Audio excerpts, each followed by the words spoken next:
오늘 이 저녁에 우리에게 주신 하나님의 말씀은 잠언 29장 12절에서부터 14절까지의 말씀, 우리 다 같이 한 목소리로 합독하시겠습니다. 시작.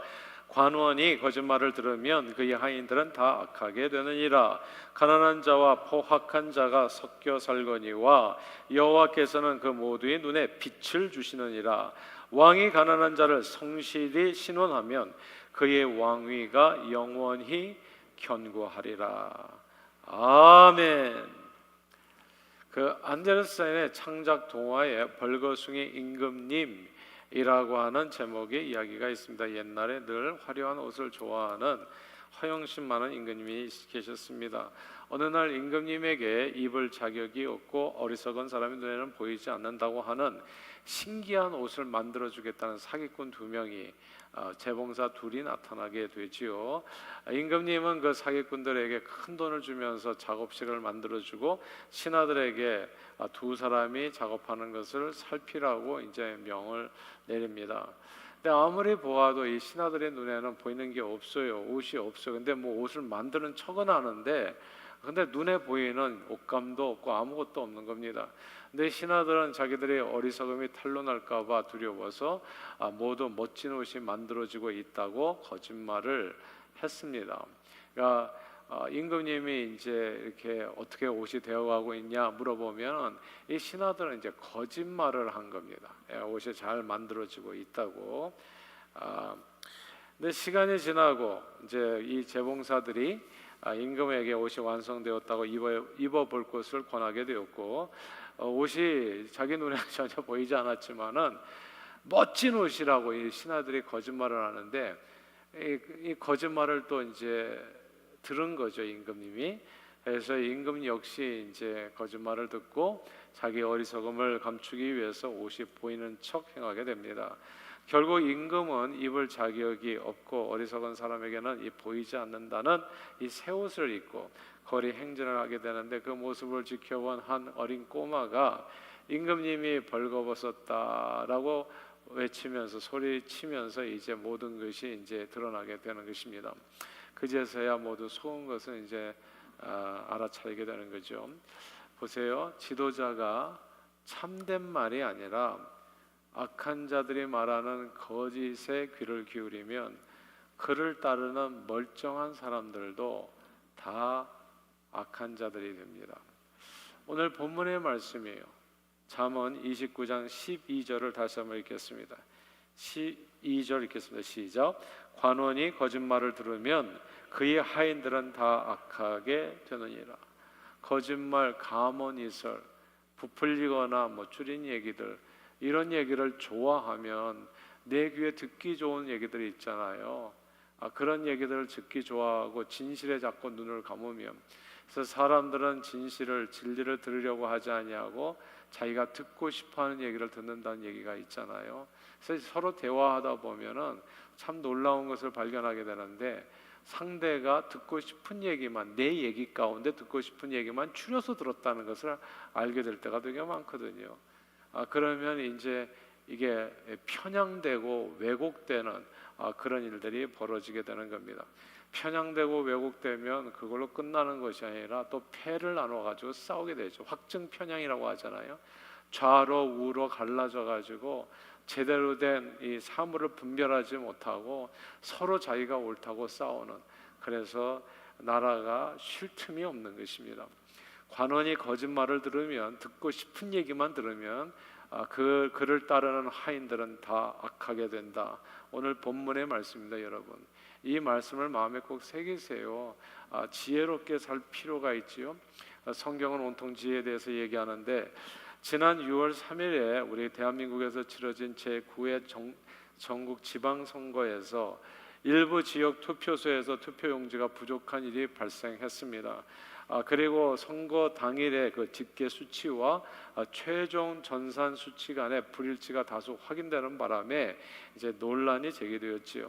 이 사안을 두고 특정 세력이 중국과 같은 세력이랄지 북한이랄지 해가지고 조직적으로 개입해가지고 당선자를 바꾼 부정선거라고 이제 음모론을 이야기하시는 분들이 계십니다. 그러나 또 다른 쪽에서는 수기로 투표율을 입력하는 과정에서 그렇게 발생한 부실 관리, 그리고 그 부실 관리한 일이 또 이렇게 또 드러나면은 또 어떤 불이익을 당할까 싶어가지고 그래 은폐를 시도하는 과정에서 일어난 일이다. 뭐 선교 결과에는 그다지 큰 영향을 미치지 않았다 말하는 사람들이 있어가지고 이렇게 서로 나뉘어가지고 이제 또 갑론을박하는 일이 벌어지게 된 거죠. 자, 어느 쪽이든지 어느 쪽이 맞는지는 뭐 최종 판단은 결국 법원의 판결에 의해서 가려지겠지만 이런 일로 인해 가지고 선거의 투명성에 대한 국민들의 신뢰가 크게 흔들린 것만은 틀림없습니다. 그러나 부정선거를 말하자면 3.15하고는 비교할 수 없는, 아니 지난 6월 선거하고는 비교할 수 없는 그 4.19 혁명을 촉발한 1960년에 있었던 3.15 부정선거만큼 악한 선거도 없었을 겁니다. 당시 자유당 정권은 85세이셨죠. 고령이셨던 이승만을 대통령으로, 그리고 그의 후계자로 이기붕 씨를 부통령에 당선시키고자 내무부와 경찰을 동원해서 조직적인 음모를 꾸몄습니다. 선거일 전에 전체 유권자 표의 40%를 자유당 후보표로 만들어 놨죠. 이렇게 정말 웃지도 못할 일이에요.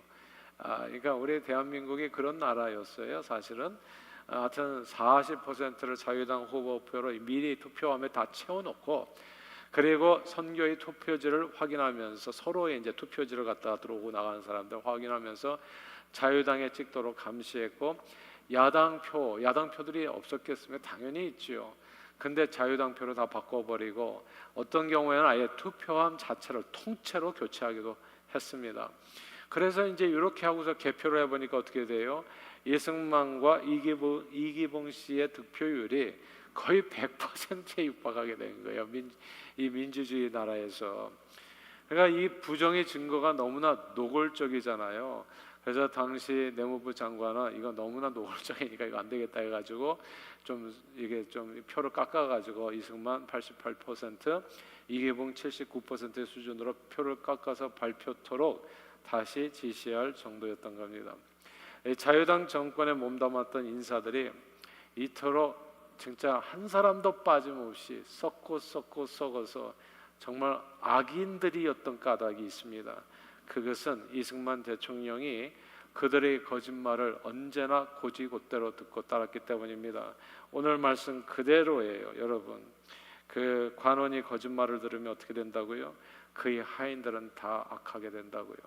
대통령이 거짓말을 들으면 그 아래에 있는 모든 사람들이 진짜 수악한 범죄자들이 다 되어버립니다. 그게 우리나라가 증명한 내용이에요. 이승만 대통령이 악하다는 게 아니라 대통령이 거짓말을 듣는 걸 좋아하면, 이거 분별 없이 가문이설 좋은 얘기만 골라 듣고 현실을 파악하지 못하고 진실을 들으려 하지 않으면, 그러면 그거를 따르는 모든 사람들이 다 악인이 되어버리는 거예요. 자유당 정권 시절에 이승만 대통령은 주변 측근들과 관료들이 자기들의 권력을 유지하고 대통령의 노여움을 피하기 위해 현실을 은폐하거나 왜곡된 허위 보고를 대통령이 듣고 그대로 믿었던 겁니다. 그런 내용이 한두 가지가 아니에요. 역사를 뒤져보면. 그러니까 한두 가지가 아니었다. 먼저 한국전쟁 1950년 6월 25일 발발했을 때도 군 지도부부터가 거짓말을 하는 거거든요. 북한군이 전면 남침을 강행하여 순식간에 의정부 방어선이 무너졌음에도 불구하고 지금 국군이 북한군을 격퇴하고 있다. 이제 곧 북진할 겁니다. 이 허무맹랑한 보고를 한 거죠. 거듭거듭 한 겁니다. 또 이 보고를 이 대통령이, 이 관원이 거짓말을 믿으면 어떻게 된다고요? 모조리 다 악인이 돼버린다고.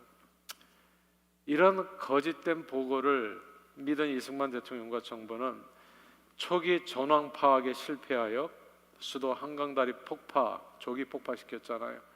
그래서 수많은 사람들이 가슴에 한을 남기지 않았습니까? 오늘날 이승만 대통령 국부가 못 돼요. 뭐 우리 기독교인들은 어떻게 해서든지 기독교인이고 하니까 국부를 이렇게 정말 나라를 세우신 분이니까 그렇게 인정하고 존경해 주기를 원하지만은 그러나 국민 정서는 그게 아니죠. 그러니까 왜냐하면 진짜 모조리 다 악인이 돼버렸으니까 그분 자신이 어떠지? 그러니까 그분도 결국은 정치를 잘못한 거지. 관원이 거짓말을 들으면 하인들이 다 악인이 되어버리는 것입니다.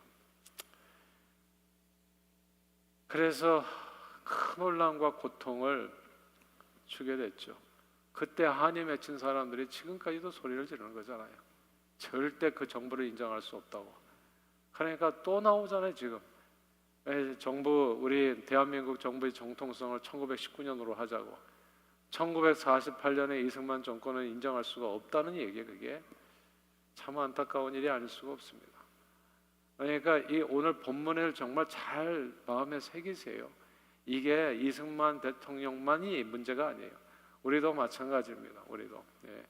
우리도 부모가요, 듣기 좋은 얘기만 들으려고 하면은 그 자녀들이 다 악인이 돼버립니다. 그냥 이 부모 따르는 자녀들이 다 악인이 돼버려요. 교회에서도 마찬가지고요. 이 듣기 좋은 소리만 들으려고 하면은 다 다른 사람들이 다 악인이 돼버립니다. 이것뿐만이 아니죠. 3.15 부정선거로 인해서 마산에서 대규모 항의 시위가 일어났을 때 이승만 대통령의 측근들은 공산당원 및 적색 분자들이 배후 조종에 의한 난동이라고 보고했습니다. 그러자 대통령은 또 그 말만 믿고 시위대를 엄단하라고 지시를 내렸고, 그래서 뭐 최루탄 쏘고 뭐 이렇게 무력 진압하는 과정에서 또 김주열이라는 사람이 또 죽었잖아요. 또 시신으로 발견되면서 4.19 혁명이 폭발하는 결정적인 계기가 된 겁니다. 그러니까 이게 거짓말을 믿으면 진짜 다 악인이 돼버리는 거예요. 누가 누구를 죽이는 겁니까 지금? 심지어 4.19 혁명이 일어났을 때에도 자유당 핵심 관계자들은 역시 일부 학생들의 소요 사태이며 곧 진압될 것이라고 거짓말로 또 대통령에게 보고를 했어요. 근데 관원이 거짓말을 들으면 악인이 돼요. 근데 나중에 뒤늦게나마 부상당한 학생들을 병원에서 직접 만나게 되시죠. 이승만 대통령이. 그리고 자기 눈으로 확인을 해보니까 이 측근들이 온통 거짓말로 자기 세워놓고서 정말 다 그 권력을 가지고 부정축제하고 더럽고 악한 짓들을 너무 많이 했다는 것을 알게 되고, 근데 때는 늦었지만 그러나 승복하고 대통령 하야를 그때 결정하게 되잖아요. 그나마 기독교인이었으니까 감사하죠. 끝까지 추하게 그냥 권력을 붙들고 누구처럼 그렇게 행하지 않고 저기 하와이에 가가지고 검소하게 그리고 초라하게 돌아가셨죠. 굉장히 초라하게 이승만 대통령이 아무튼 하야한 것은 너무너무 감사하고 잘하신 일이죠. 이 벌거숭이 임금님 같이 현실을 직시하지 못하고 온갖 감언이설과 거짓말에 휘둘린 대통령에 의해서 일반 백성이 겪은 고초는 이루 말할 수 없습니다. 그리고 그런 대통령을 따르는 모든 관원들은 다 자기 자리를 지키기 위해서 수단 방법을 가리지 않고 가난한 자와 힘없는 자들을 억압하고 약탈하는 악인이 되어버린 것입니다. 관원이 거짓말을 들으면 그의 하인들은 다 악하게 됩니다. 나라의 최고 지도자인 임금이 신하들의 감언이설에 귀를 기울이면 그를 따르는 자들은 모두 거짓말장이요 악인들이 되고 그 자신은 벌거숭이 임금이 되어 온 세상의 웃음거리가 되고 마는 것입니다. 미국에서도요, 자녀 교육할 때 부모들이 좋은 얘기만 들으면 진짜 자녀들이 악인이 돼버립니다. 그래서 그런 경우가 있어요. 애들이 뭐 밖에서 싸우면 우리 애는 남을 때릴 애가 아니다, 뭐 이렇게 얘기하시는 부모님들이 계세요. 뭐 마약을 한다고 얘기 들으면 우리 애는 절대 그러지 않을 것이라 좋은 얘기만 들으려는 분들이 계십니다. 진실을 들어야 돼요. 진짜를 들어야 돼요. 그러지 않으면 다 도둑이 되고 다 깡패가 되고 다 악인이 되는 거예요. 그러니까 거짓말을 들으면 안 됩니다. 항상 진리의 마음이 열려 있어야 되고, 좀 아프더라도 바른 얘기를 듣고, 듣기 싫은 얘기라도 바른 얘기를 들어야 고칠 수 있고 바르게 또 이렇게 사람들을 양육하고 세워갈 수 있게 되어지는 겁니다. 나라의 최고 지도자인 임금이 신하들의 감언이설에 귀를 기울이면 그를 따르는 모든 자들은 다 거짓말쟁이가 되고 악인이 되어버린다는 것. 그러나 지도자가 연약한 자들의 소리를 들어주면 어떻게 될까요?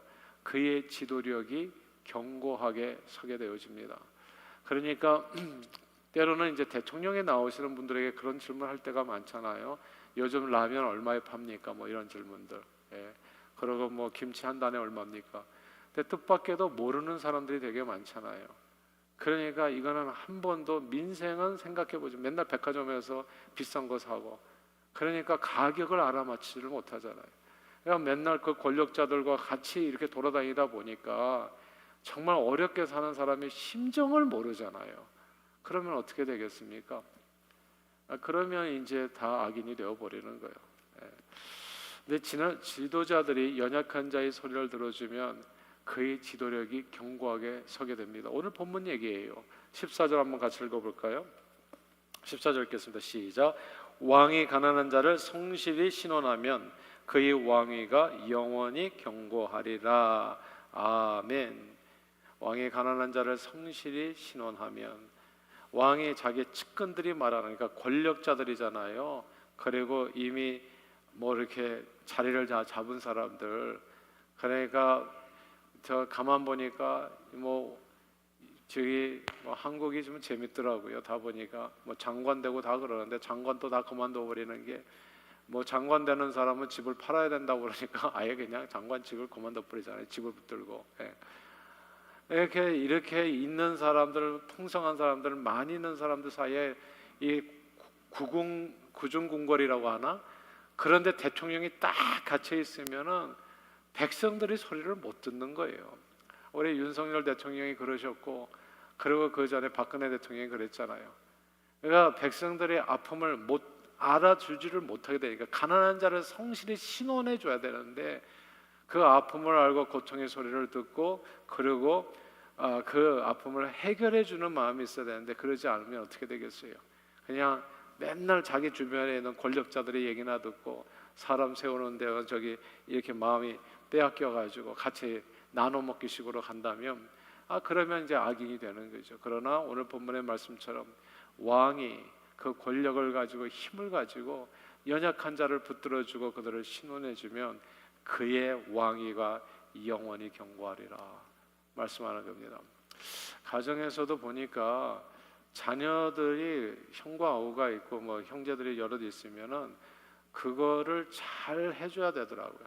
그러니까 형이기 때문에 야단치는 것도 아니고 작은 애기 때문에 무조건 봐줘야 되는 것도 아니고요.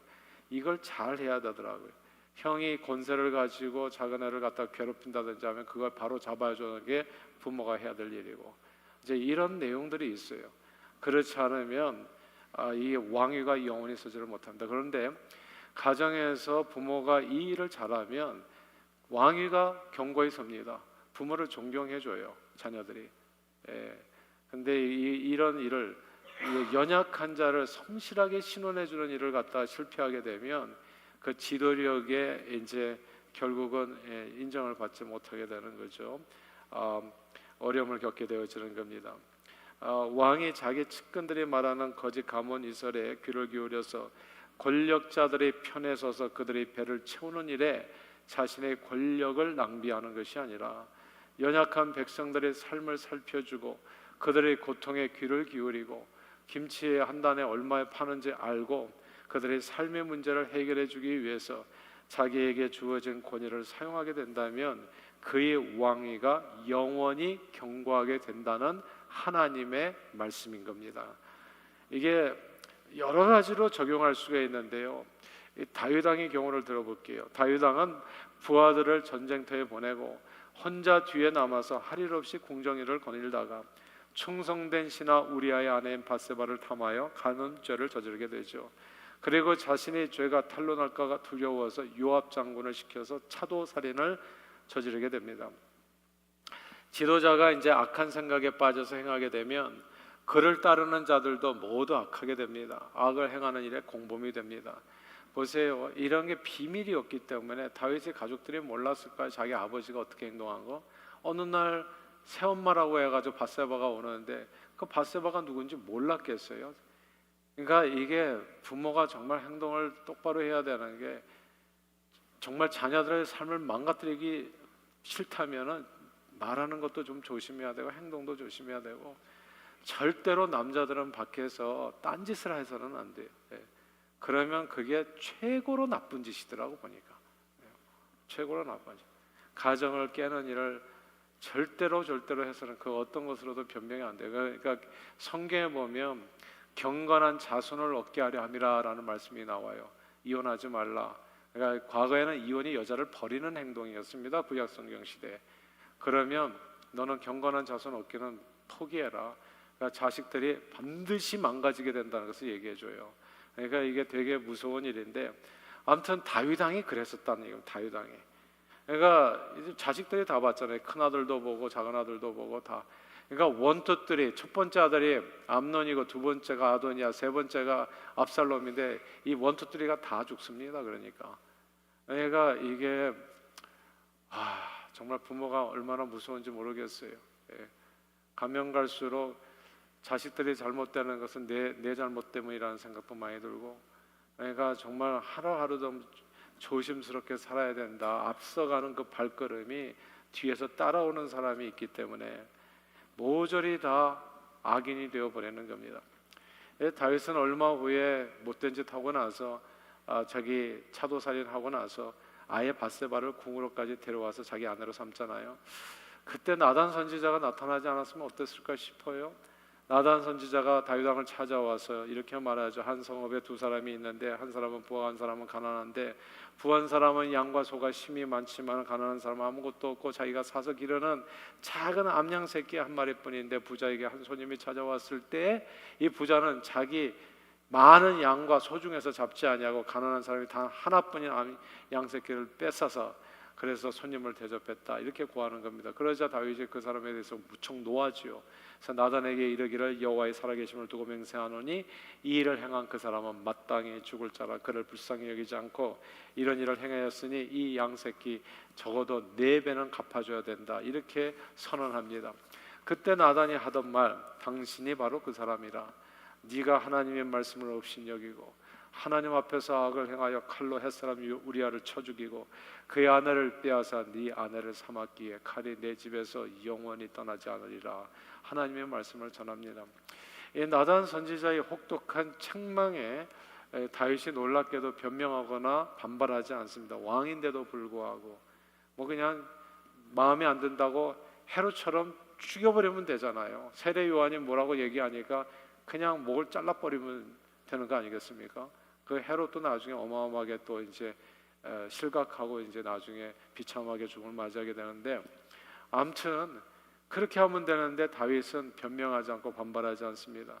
내가 여호와께 죄를 범하였습니다 고백하고 시편 51편의 참회시 내용 그대로 하나님께 상한 심령의 제사를 드리며 자기 죄를 씻어달라고 진정 어린 회개로 용서를 구합니다.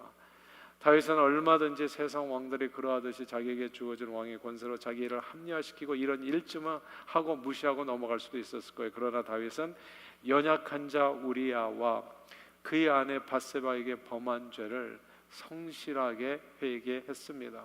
그리고 그들의 원한을 풀어주려고 했습니다. 자신의 집에 칼이 떠나지 않는 그 형벌을 달게 받으려 했어요. 제가 우리 아들들에게 예배 때마다, 가정 예배 때마다 해주는 얘기가 있어요. 회개하면 죄는 용서하지만 자국을 남는다. 십자가에 자국은 남는다고요. 그러니까 마약이 죄입니까? 마약을 하는 게 하나님 앞에서 하지 말라는 거잖아요. 몸을 상하게 하는 거, 거룩한 성전은. 마약을 한 죄는 용서를 해줘요, 하나님께서. 나중에 회개를 하면. 그러나 후유증은 남습니다, 여러분. 그것까지 없어지는 게 아니에요. 그러니까 육신의 이렇게 망가진 부분은 다시 회복되지 않아요. 근데 사람들은 그런 것도 다 회복되기를 기대하죠. 그러니까 끝난 거는 끝난 거예요. 그러니까 consequences가 있어요. consequences가 없을 것 같으면 어떤 일이 벌어지냐면 죽을 때까지 엉망진창으로 살다가 다 그렇게 사는 걸 꿈꿀 겁니다. 아무렇게나 살다가 마지막에 살짝 나 예수 믿고 천국 가면 되지? 아니에요. 그렇지 않아요. consequences가 있어요. 구원은 받겠지만 부끄러운 구원이죠. 그게 똑같을 것 같으면 누가 이렇게 오늘 밤에도 나와가지고 말씀을 듣겠습니까? 안 똑같아요. 안 똑같아. 하나님 앞에 서는 그 모든 시간들이 카운트가 된다고 생각하시면 틀린 게 없습니다. 하나님은 세상을 정직하게 만드셨어요. 정직하게 심은 대로 거두도록. 기도 한 사람과 안 한 사람과 같지 않습니다. 뭐라도 이렇게 씨를 뿌리고 간구하면 거기에 하나님 반드시 응답해 주시는 거예요. 이 가난한 자를 신원하는 게 쉽지 않아요. 죄를 용서받은 과정에서 다윗은 왕위를 잃고 죽을 뻔하기도 했습니다. 그러니까 이게 consequences예요. 그러니까 회개했죠. 하나님 용서하셨어요. 너 왕위는 내가 건드리지 않겠다. 그러나 그 후유증은 있어요. 하나님께서 가난한 자를 신원하십니다. 그러니까 이게 내게 권한을 줘서 내가 그거를 이렇게 해주면은 나는 하나님 앞에 쓰임 받는 거야. 근데 권한을 가진 사람이 그걸 행하지 아니하고 자기 배를 채우고 자기만 잘 먹고 잘 살자 이렇게 됐을 때는 이제는 이제 그 일을 당하는 거죠. 다윗이 그 일을 당했다는 것입니다. 자기가 가난한 자에게 범한 죄를 회개하고 그들을 성실하게 신원하게 됐을 때 컨시퀀스로 고통은 겪었지만은 뜻밖에도 다윗의 왕위는 영원히 견고하게 서게 됩니다. 이 벌거숭이 임금님이 화려한 옷을 탐하는 허영심을 멀리하고 주어진 재물과 권력으로 어린아이의 말에도 귀를 기울였다면 그는 결코 악한 사기꾼에게 당하지 않았을 것입니다. 그리고 그의 신하들도 모두 보고도 못 본 채는 악인이 되는 일은 없었을 거예요. 어린아이의 소리에 귀를 기울였다면, 가난한 자의 소리에 귀를 기울였다면 그의 왕위는 영원했을 거라는 거죠. 이승만 대통령이 늘 거짓으로 듣기 좋은 소리만 늘어놓는 권력자들인, 많이 가진 자들인 측근이 말이 아니라 백성들이 통곡 소리에 귀를 기울였다면, 진짜 마산에 내려가가지고, 마산에서부터 그 데모가 있었잖아요. 거기 내려가서 실제적으로 고통받는 사람이 얘기를 들었더라면 보고만 받지 아니하고 대한민국의 기초를 놓은 그 공을 인정받아 하나도 어렵지 않게 국부로 추앙받을 수 있으셨을 겁니다. 그의 이름은 영원히 견고하셨을 거예요. 왕이 가난한 자를 성실히 신원하면 그의 왕위가 영원히 견고하게 되는 것입니다. 우리가 누가 알 수 있어요? 리커창이라고 알잖아요. 싱가포르의 국부라고 여겨지잖아요. 그 사람이 그렇게 산 것 아닙니까? 오늘날 기독교인들과 교회가 세상에서 따돌림을 당하는 이유도 다 똑같습니다. 똑같아요. 과거 중세 시대의 캐톨릭 교회가 대중에게서 따돌림 받은 것과 매우 비슷한 이유입니다. 교회는 만왕의 왕으로 오셨지만 어린 나귀를 타시고 늘 가난하고 병든 자들과 함께 하신 그 예수님, 억눌리고 포로된 자를 자유케 하시고 눈먼 자의 눈을 뜨게 하시고 하나님의 은혜를 해를 선포하시러 이 땅에 오신 예수님을 본받아 살아야 하는데, 그 예수님을 따르지 않을 때 교회는 마치 맛을 잃은 소금처럼 밖에 버리워서 사람들의 발에 밟혀지게 되는 것입니다. 교회가요, 여러분들이 계시잖아요. 뭐 힘이 있고 많이 배우고 뭐 이렇게 부유하게 살고, 이게 죄는 아니죠. 그게 당연히 아닙니다. 그렇게 할 수 있도록 우리가 노력해야 되는 게 당연하고, 그런데 많이 배운 사람, 가진 것이 많은 사람, 잘난 사람들끼리만 뭉쳐서 친교 모임처럼 서로의 뒤를 봐주는 그런 모임이 되어버리면, 그러면 그 교회의 영광이 사라지게 된다는 거예요. 그냥 겉은 계속 화려해지는데 구제, 전도, 선교에 자꾸 무관심하게 되어진다면 그 교회의 영광은 사라지게 된다는 겁니다. 대통령이 된다는 것은 되게 영화로운 일이잖아요. 그 청와대에 들어가가지고, 근데 들어가가지고 그냥 장관님들, 똑똑한 사람들, 그리고 잘난 사람들하고만 이렇게 다 갇혀 있으면 어떻게 되겠어요? 맨날 좋은 음식만 드시고, 그러면은, 그리고 가난한 백성들의 소리를 외면하면, 그러면 그 나라의 영광은 사라지는 거예요. 박정희 대통령이 그나마 좀 괜찮았었던 그 정치를 할 수 있었던 까닭은 아니 그 농부들하고 같이 막걸리 드시는 거 그런 내용이 있어서 그런 거예요 사실은. 예. 그 현실을 알려고 애를 쓴 부분이 있잖아요. 하여튼 유경수 여사 살아 계셨을 때. 예. 그리고 사람을 가까이 할 때도 이 정주영 씨 같은 뭐 똑똑한 사람들 말고 배운 사람들 말고 그런 사람들 얘기 들어보면 다 안 된다고 하니까 이 뭐 황소나 팔려고 하는 이런 그렇지만 아주 이거 무식하지만 아무튼 열정을 가지고 뭘 해보려고 하는 사람 그런 사람을 가까이 했기 때문에 대한민국에 그나마 그 기간에 경제개발 5개년 하면서 오늘날 기초를 놔갈 수 있었던 거 아니겠어요?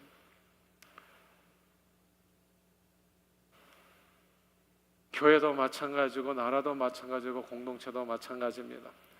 가난한 자의 신원을 들어줘야지 그 신음소리를 들어줘야 그게 영원한 하나님의 나라가 그곳에 세워지는 겁니다. 그러므로 오늘 본문에 비추어서 우리 그리스도인들에게 주어진 우리가 해야 할 일은 분명합니다. 모든 권세와 능력과 물질로 오늘 본문의 말씀처럼 가난한 자들을 신원해 주는 일입니다. 그러면 하나님께서 끝까지 축복해 주세요.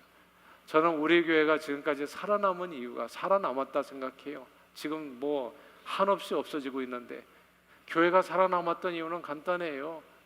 우리가 컴패션의 자녀들 하나라도 손잡아주려고 하고 그걸 매년 하고 그리고 또 이 5대양 6대주를 다니면서 선교하고 전도하려고 애를 쓰고 그거예요. 그냥 그게 살아있는 이유예요. 구제하고 복음을 전하고 억눌린 자, 포로된 자를 자유케 하는 것 우리가 이 사명을 잊지 않고 행한다면 만왕의 왕된 주님의 몸된 교회 하나님 백성들의 삶은 영원히 경고케 될 것입니다. 오늘 본문 29장 13절 말씀이 의미심장한데요. 여기 보면 가난한 자와 포악한 자가 섞여 살거니와 여호와께서는 그 모두의 눈에 빛을 주신다 얘기했는데 The poor and the oppressor have this in common. 그러니까 oppressor, 그러니까 권세자와 가난한 자가 공통점이 있다는 거예요. 그건 the Lord gives sight to the eyes of both. 둘 다에게 다 이 시각을 주셨다, 생명의 빛을 주셨다는 겁니다. 이게 다 똑같이 가난한 자나 권세자나 모두 생명이 다 주의 손에 달려 있다는 얘기예요. 참 생명의 주인은 하나님, 생사 화복의 주관자는 여호와 하나님이라는 겁니다. 이게 그러니까 우리가 가난한 자나 부자나 할 것 없이 항상 누구를 두려워해야 된다? 여호와를 두려워하는 것이 지혜의 근본이라는 것이죠. 그러므로 우리에게 주어진 어떤 지푸라기만한 권세가 있다면 그 모든 힘과 능력을 가지고 저와 여러분들이 해야 할 일은 약한 자, 가난한 자, 병든 자, 상한 자를 돌보는 것입니다. 그리고 아직 예수를 모르는 눈먼 자에게 복음을 전하여 영적인 눈을 뜨게 하는 것이요 마귀의 권세에 눌린 자를 해방시키는 일, 이게 하나님께서 최고로 기뻐하는 일입니다. 그리고 그 가운데는 나그네를 대접하는 것도 있어요. 우리 교회에 오신 새 가족들이 있잖아요. 새로 찾아오세요. 뭐가 아쉽고 뭐가 외롭고 뭐가 허전하니까 교회를 나오는 거거든요. 그런 사람들을 알아보고 그 앞에서 인사하고 절하고 그런 거 손잡아주고 이런 거를 가난한 자를 신원하는 자를 하나님께서는 기뻐하신다. 그들의 삶을 축복하시고 경고케 해주실 것입니다. 그러므로 늘 우리 각자에게 하나님께서 주신 시간, 건강, 물질, 재능 그리고 권세를 선용하여서 귀에 듣기 좋은 거짓말들을 멀리하고 연약한 자들을 붙들어주고 가난한 자들을 신원하고 병든 자를 치유하고 방어하는 영혼을 주님 앞으로 인도하는 일에 존귀하게 쓰임받는 저와 여러분들 다 되시기를 주 이름으로 축원합니다. 하나님 아버지, 우리를 이처럼 사랑하사 십자가의 공로로 우리를 구원해 주신 감사합니다. 늘 주님의 은혜에 감사하는 마음으로 우리 각 사람에게 주신 시간, 물질, 재능 그리고 권세로 가난하고 연약한 이들을 돌보고 방어하는 영혼들을 구원하여 하나님 나라를 이 땅에 이루는데 존귀하게 쓰임받는 저희 모두가 되도록 지혜 주시고 능력 주시고 성령 충만으로 축복해 주옵소서. 예수 그리스도 이름으로 기도합니다. 아멘.